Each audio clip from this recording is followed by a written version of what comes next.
All right, welcome back, Bears fans. Good morning and bear down. I love the term bear down. As Bears fans, we need to do more of it. We need to really proceed forward with a purposeful direction. Ryan Poles is doing that. I don't agree with everything he's done or is doing, but maybe it'll make sense one day. I want to point something out this morning.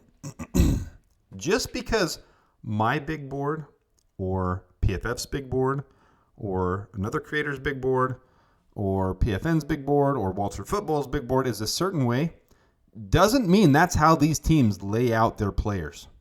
Ryan Poles made a very interesting comment in the Combine where he said the Bears are planning to split their staff up into teams to debate on what they should do with the 9th pick. Clearly, we're going quarterback at 1. Most likely, we're going with Caleb Williams. I've said it again and again.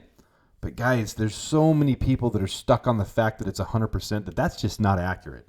We don't know what's going to happen. And the more you look into what's happening with J.J. McCarthy, what's happening with Jaden Daniels, there is absolutely possibility that we could trade down from 1 or we could just select one of them at 1.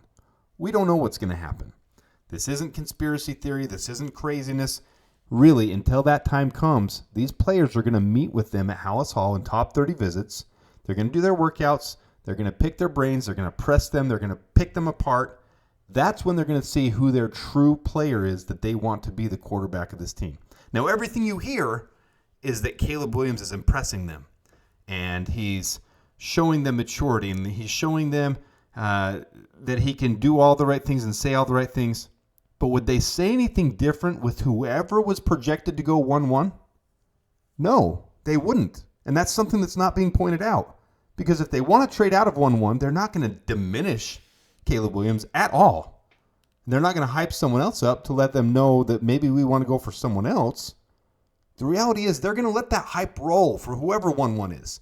And clearly in this situation, if Washington is sitting 2 and he's their hometown boy and they have Cliff Kingsbury and Magic Johnson has said what he said and he's brought over Cliff Kingsbury and he's stolen from the Raiders and he's clearly the number 1 and clearly it's a fit for Washington, why would we do anything to diminish Caleb Williams?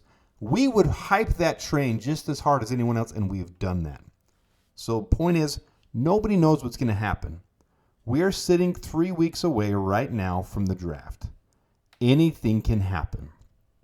All right, that's not going to be the focus of this video because Ryan Poles said we're going to do some cool things when we get back, kind of break into teams. One team is going to talk about why the tackle position is best to go after, why the receiver's the best, why the defensive end's the best, and use factual information to spit that out.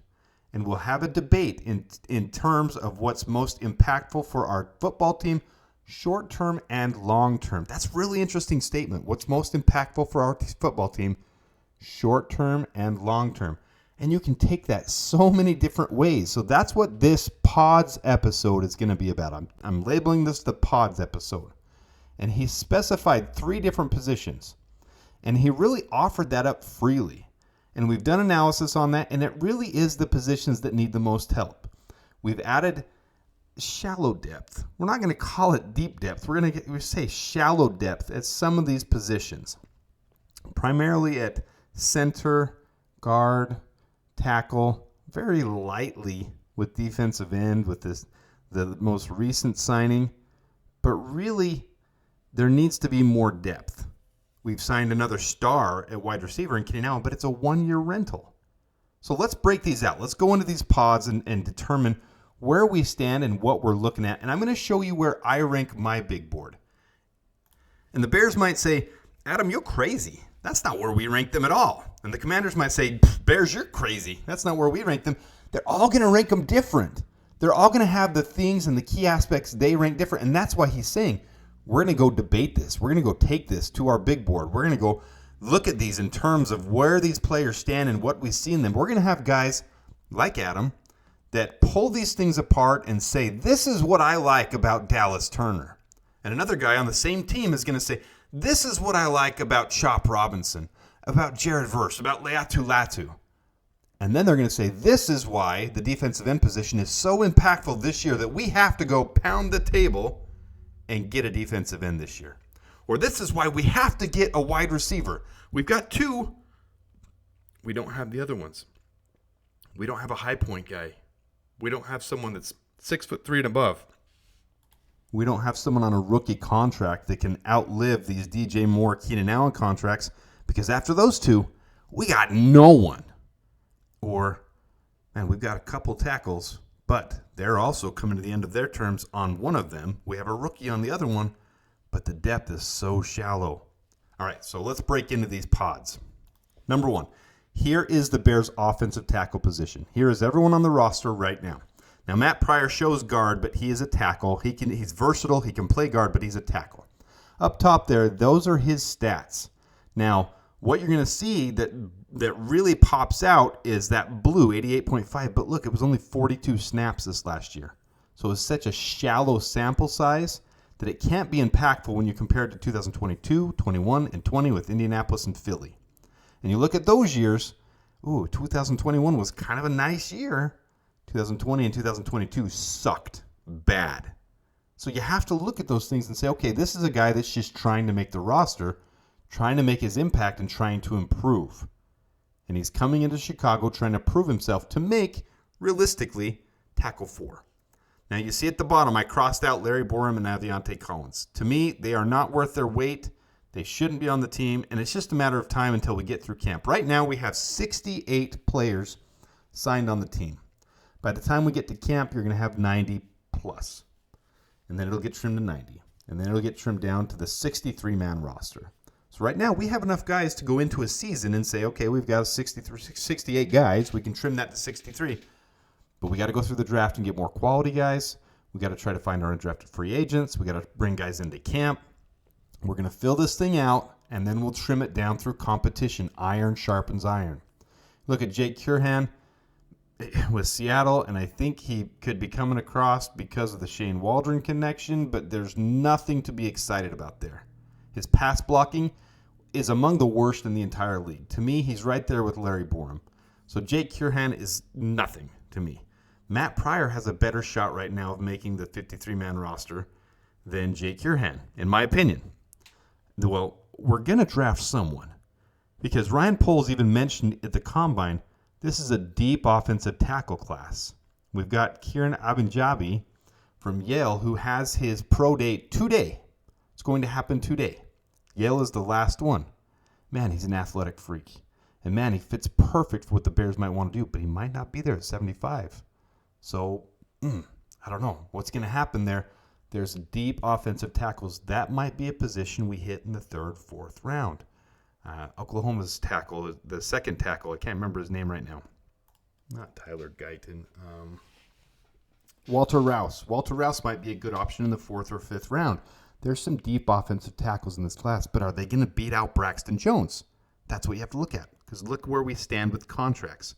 Right now, Darnell Wright all the way to 2028. That's nice to have. Braxton Jones, free agent 2026. So this is really technically a position that we can put off for one more year because Braxton Jones does play at starter quality level. Does he play at elite level? Does Darnell Wright play at elite level? Not yet, but he's a rookie going into his sophomore year, second year. And he's shown every indication that he's improving, that he should be a stud on this team. Now, Braxton Jones is coming to the end of his contract.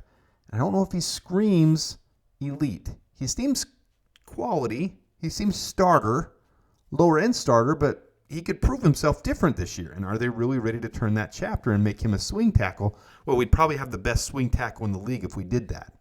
So is it really a position that we need to improve this year? That's what they'll break into these pods and discuss. Well, we've got 2 really stud ones, but we don't have any depth. So we got to take one at one point. Can we wait for Kieran in round 3? Can we get Patrick Paul? Do we have to wait for Walter Rouse? Is there some guys in between there? Rosengarten from Washington looked pretty good, and he could probably last till the 3rd round. Javon Foster, Blake Fisher from Notre Dame.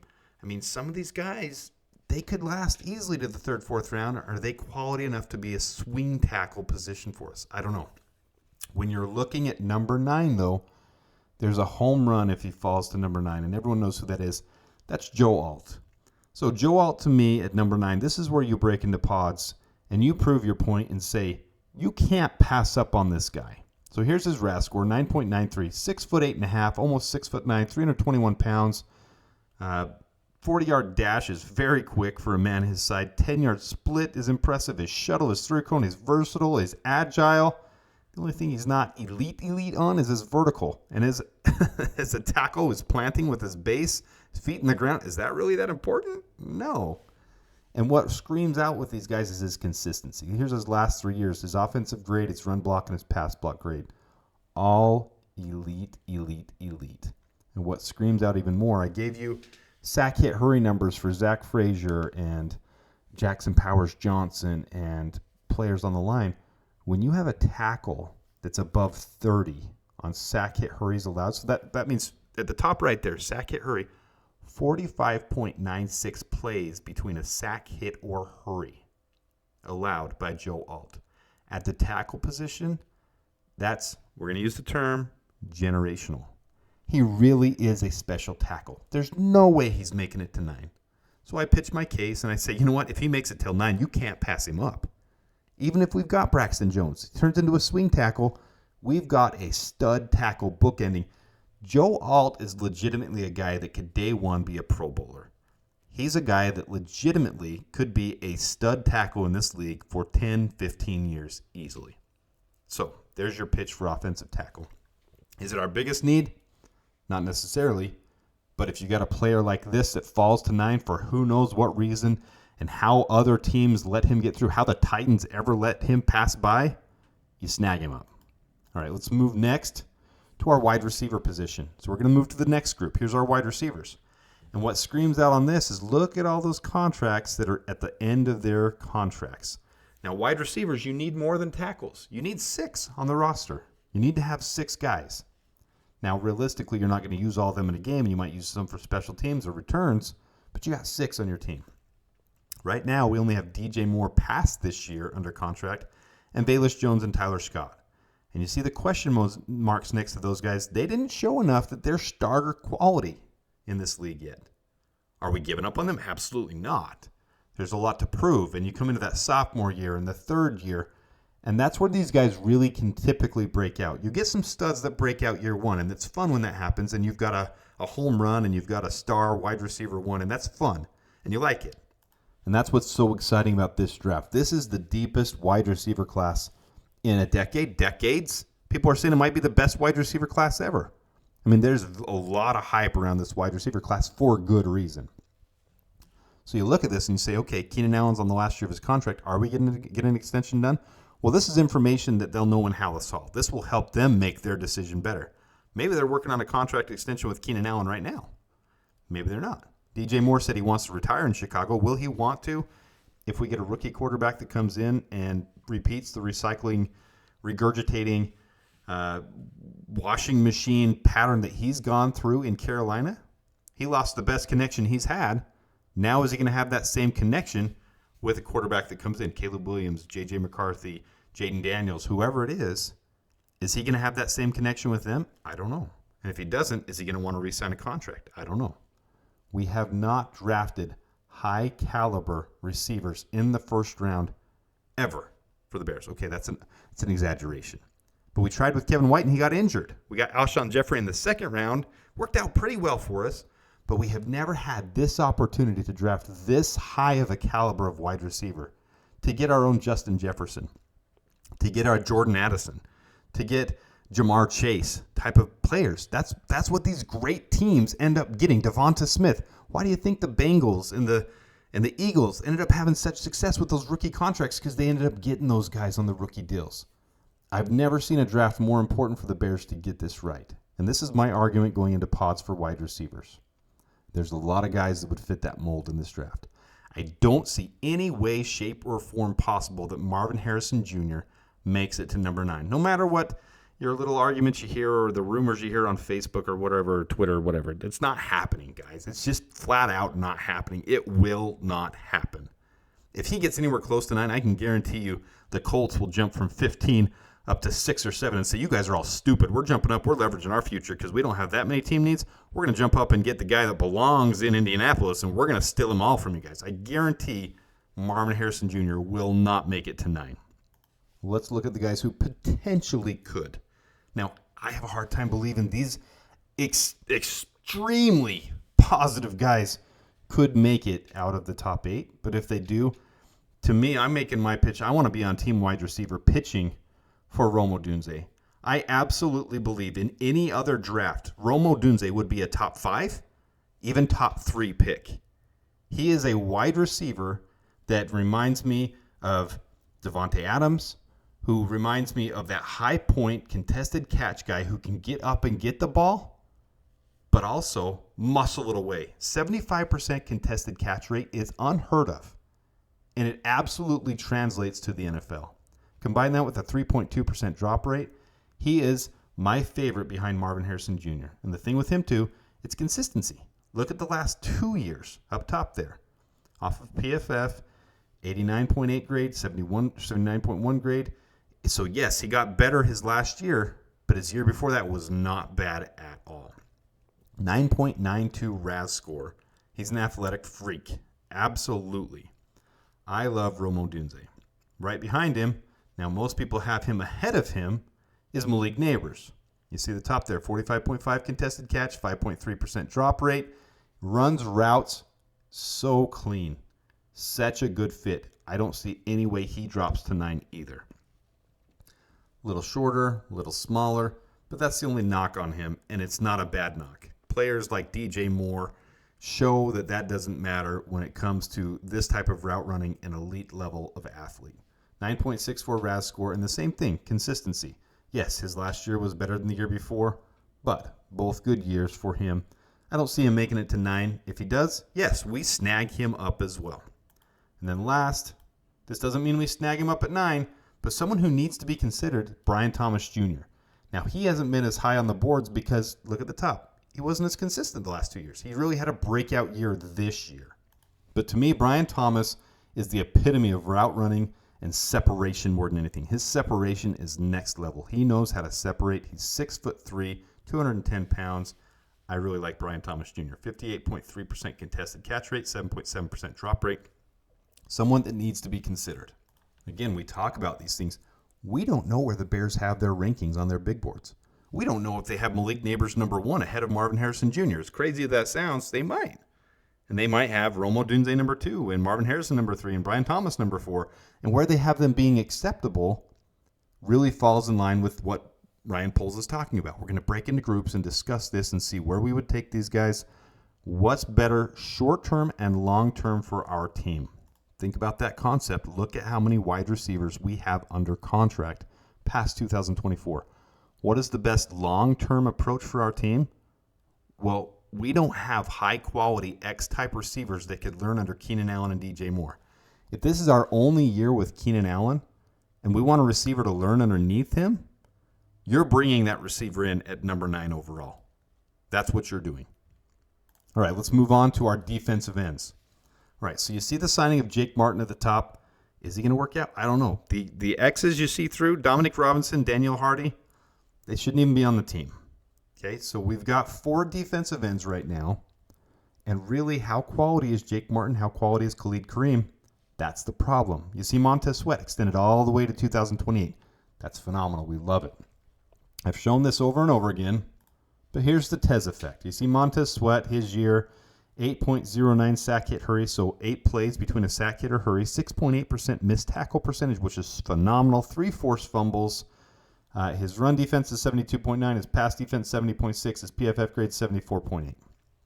DeMarcus Walker, once Montez Sweat came over, benefited from the Montez Sweat effect, 100%. Look at his PFF grade, 90.7 after Sweat came over. 6.3% missed tackle, 9.38 plays between a sack, hit, or a hurry. Run defense was good, but his pass defense was phenomenal, 86.5. So is he elite? Well, with Montez Sweat there, yeah. But he's really just a good quality starting defensive end, as long as Sweat is there. Here's the problem. If one of them goes down, what do we got? Nothing. Khalid Kareem and Jake Martin are not quality enough to step in and be starters in this league. We would have to be signing someone. Now, that's possible because the Bears have about $10.5 million in salary cap. And once we cut Dominique Robinson, once we cut Larry Borum, once we cut one of the running backs, we'll have 13, 14, 15 million in cap space. We can sign someone. We have an emergency contingency. That could happen. As much as I wouldn't like it, we could bring in Yannick Ngakoue, and I pray that that doesn't happen. I am not a fan, as most of you already know. What options do we have? Well, now this is the one where I think people are going to differ more than any other spot at number 9. There's a contingency of teams. There's a amount of teams that are going to want defensive ends right in this range. You're looking at the Falcons right in front of us. You're looking at us. You're looking at the Saints at 14. And they're going to be targeting these guys, but where do they land? Because it's controversial. Dallas Turner isn't my favorite, but he's kind of the consensus favorite right now. 5.3 plays between a sack, hit, hurry, 22% missed tackle, 8.82 RAS score. He's a little undersized, 247. It's kind of the Yannick Ngakoue size of athlete, but he's got extreme bend, extreme moves. He's really, really quick, and he's fun to watch. Next up would be Chop Robinson. Now, this is out of order according to what other people say, so just bear with me here for a minute. I love Chop Robinson. 5.7 sack, hit, hurry. If you look at your big boards, he's down in the 20s. Well, why? He's consistent every year. It's not like it's just a one-hit wonder with him. He's solid. He's got explosive moves. He's quick. He's agile. I don't understand why he's dropped on everybody else's boards, but that just proves teams might have Chop Robinson at number 9. And if his name is called at 9, nobody should be shocked. I'm telling you that right now. So just because you see the big boards does not mean that how this is going to line up when it comes draft night. There's always someone that surprises you a little bit. There's always someone that you say, well, we didn't see him there. Oh, my big boards and my draft boards and my Walter Football and my draft tech told me that this guy wouldn't go until the 20s. Well, last year, Andre Carter was rising big boards into the second round. He went undrafted. And to me, that was a steal. I think it was Minnesota. Don't quote me on that, but I think Minnesota picked him up as an undrafted free agent. I think that was a steal. So just because we have someone somewhere doesn't mean teams have some somewhere. So Chop Robinson, and then also we've got Latu, who to me is my second favorite. 4.9 plays between a sack, hit, or hurry. Now, people are going to tell you he medically retired, and then he came back. Well, when you have a surgery and it's successful, and those medicals show that person passes off on their medicals, and he played 2 full seasons in 2022 and 2023 and played at elite level football, he wasn't a one-hit wonder this year, guys. He had a phenomenal year last year, too. So when he's playing at that elite level and his medicals check out, teams aren't going to be worried about this superficial stuff that people are saying on Twitter. It checks out. He's good. 6'5", 260 pounds. He checks out everything for me, including his 10-yard split. He's got burst and he's got bend. He's got moves. Now, I disagree with some people when they talk about Latu. They say he has short arms. It doesn't matter if you think his arms are 1 inch shorter. If he can move and bend and flex and chop and do the things with his arms to get to the quarterback, he's obviously proven he can do that, and he's done it against elite competition. So I'm not worried about Latu when you hear these superficial things. It's kind of like the whole people attacking me for Caleb Williams things. They say I don't have basis for it. Well, what's their basis for not liking Latu? It's one of the first videos that I made when I started the channel. I've always enjoyed watching Latu because of his flex and his bend and his moves that he has. He has a way of disrupting and getting to the quarterback. So I really like Latu. And then last, Jared Verse, who to me I think is overhyped, but other people are telling you he's right there at 9 and he should go at 9. He doesn't flex and bend at all. His hips are so stiff. Defensive end was my position. Doesn't mean I'm an expert at it, but that's what I played. And when you watch Jared Verse, he doesn't flex and bend. He doesn't have agility. And look at the bottom there, the shuttle and the 3-cone. That shows it. Compare that shuttle to Chop Robinson there of 4.25, 4.34 to Latu, and the 3-cone of 7.09. Now, look at Jared Verse. It's not extraordinarily different, but when it is lower, he doesn't have as much bend. I'm not a huge fan of Jared Verse. I think Jared Verse should go at the end of the first round. I'm going to get ridiculed for that one, guys, because it doesn't fit your big board. It doesn't show what people are saying. It doesn't say what other content creators said, or it doesn't say what Walter Football said. It doesn't say, guys, yes, scouts are looking at different things. I don't have Jared versus high. That's just the way it is for me. All right, so let's look at what he said. This is kind of where I would put those pods. At number 9, I would say, okay, if Joe Alt is there, I'm taking him. I have to because he's so good. I can't pass up on him. If Romo Dunze and Malik Neighbors are there, I'm taking him. I have to. They're that good. But then I get past my pods and I say, okay, these other positions, I can trade down a little bit. And the biggest reason why, you look at 11, 12, and 13, those teams are all looking for quarterbacks, as far as we presume. Now, we can only guess so far as what a team is going to take. But it's pretty clear that Minnesota, Denver, and the Raiders are all going quarterback. At least they need to. They don't have one right now that really fits the starting mold for a quarterback. And this class has 5 or 6 quarterbacks that could be starters in the league. So, okay, we can trade down 11. If we're going defensive end, you're not going to trade to 14 because that's the Saints. You're not going to have the Saints jump in front of you.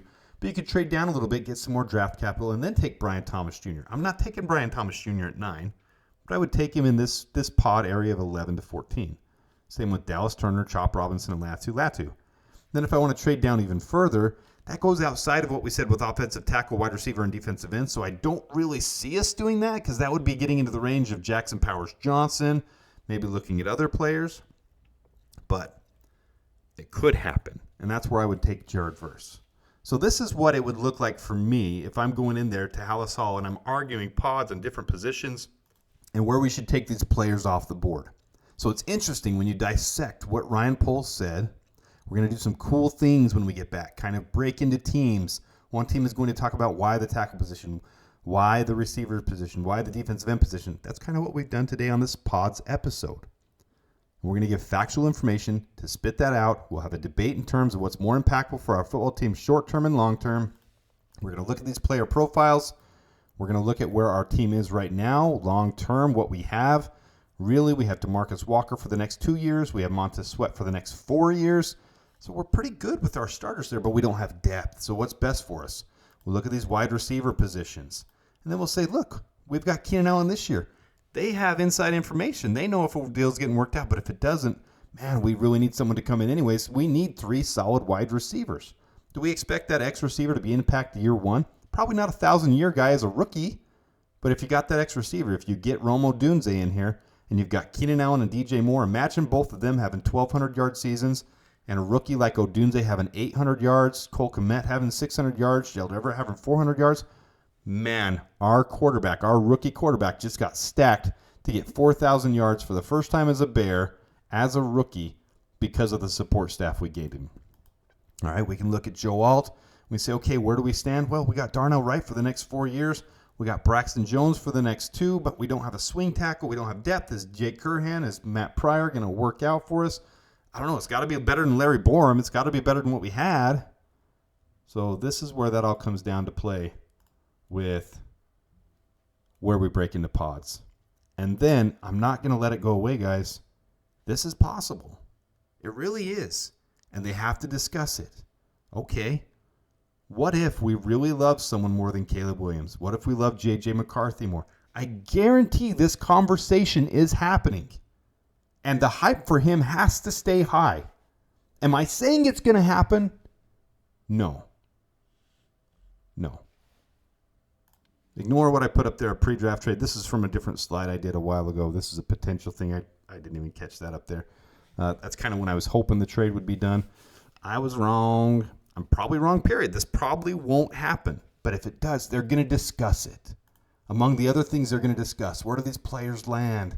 Are we going to take someone here? Or could we take someone trade down? That's the fun of this. Now, the reality is we're probably taking Caleb Williams 1. And if one of those 3 players is there, we're probably taking them at 9. And then we're going to take a backup tackle at 75. And then, where does that leave us with defensive end? Braden McGregor as a rotational guy? Well, the 2025 draft class is stacked at defensive end.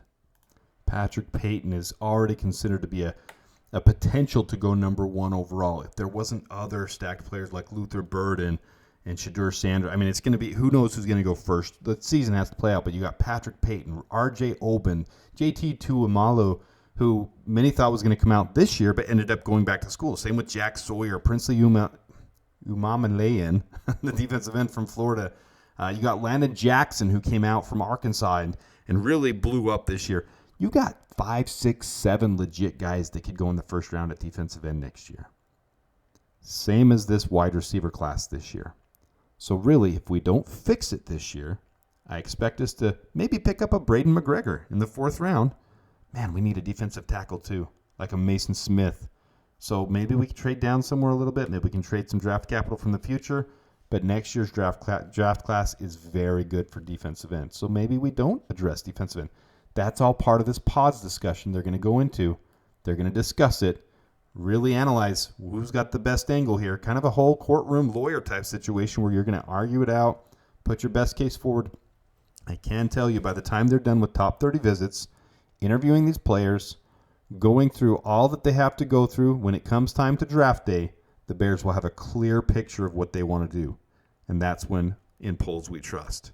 So hopefully you guys enjoyed this. Let me know what questions or thoughts you have in the comments. I want to discuss this one with you guys because it really is interesting how this could all pan out.